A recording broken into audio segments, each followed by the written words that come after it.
Hello friend, ever send a WhatsApp message with a typo or the wrong information? Don't worry, you are not stuck with it anymore. In this video, you will learn how to edit send messages in WhatsApp quickly and easily.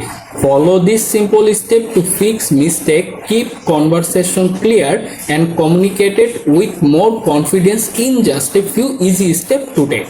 First, open the WhatsApp application on your phone. After the app is open, make sure to log into your current account. After that, look at the bottom menu bar, go to the chat section. Here, you can see all of the chat conversation listed there. Find the exact people where you want to send them the wrong messages. Tap on their name to open them. After the conversation is open, look for the message if you want to edit. Once you found them, first tap on hold the messages to select them. After that, look at the top menu bar.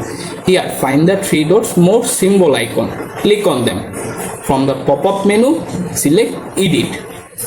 After the menu is open, now simply edit the message if you want to like.